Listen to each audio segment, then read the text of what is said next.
Nah, kalau bicara wisata memang lebih enak atau lebih seru lagi gitu ya kalau ajak anak-anak ikut serta. Apalagi saat ini kan sudah banyak pelonggaran untuk anak-anak di bawah 12 tahun. Tapi ingat, mereka ini belum mendapatkan vaksin. Jadi yuk kita timbang-timbang lagi resiko saat memutuskan membawa anak beraktivitas di luar seperti bersekolah, main ke mall, atau berwisata.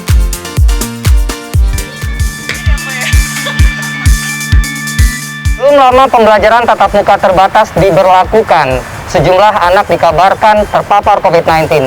Dan di waktu yang bersamaan, pusat perbelanjaan memperbolehkan anak usia di bawah 12 tahun masuk ke dalam mal.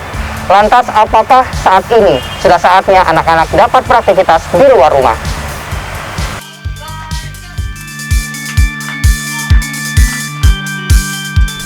Namanya dunia anak-anak hingga remaja pasti butuh interaksi dengan sesama supaya lengkap perkembangan fisik dan mentalnya. Tapi apa daya, sudah hampir 2 tahun lamanya anak-anak di rumah saja secara terpaksa. Kalau bicara belajar daring, sudah pasti dilema bagi orang tua.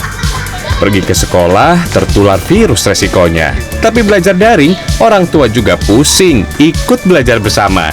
Dan anak-anak jadi punya banyak waktu luang, main sama teman-teman di sekitar rumah. Kayak gini nih, main sama teman, tanpa jarak, tanpa masker pula. Salah sih. Ya karena kan penjelasannya lebih enak di sekolahan gitu. Kalau di rumah kan mau tanya bagaimana orang tua juga nggak ngerti gitu kan. Terkadang kan ini penjelasannya kan beda sama gurunya gitu.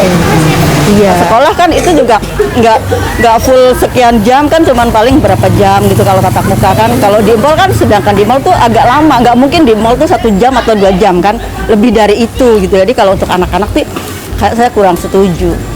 Data Kementerian Pendidikan, Kebudayaan, Riset, dan Teknologi per 20 September mencatat sebanyak 2,8% atau 1.296 sekolah melaporkan klaster penyebaran COVID-19 selama pembelajaran tatap muka. Namun pada 24 September, Kemendikbudristek menyebutkan ada miskonsepsi data bahwa 2,8% itu terjadi selama kurun waktu 14 bulan sejak Juni 2020. Kendati demikian, hak anak untuk sehat patut mendapat perhatian. Menanggapi hal ini, Ikatan Dokter Anak Indonesia IDAI menilai sejatinya pemerintah belum siap dalam melaksanakan PTM. Hal ini terbukti dari tingginya angka kematian anak di Indonesia serta rendahnya cakupan imunisasi anak. Akhir Juni sampai akhir Agustus, anak Indonesia yang meninggal itu 100-an per minggu, lebih 100 anak per minggu. Anaknya masih sehat, masih hidup, maka hak atas pendidikan itu ataupun ketinggalan pembelajaran sesungguhnya masih bisa kita kejar.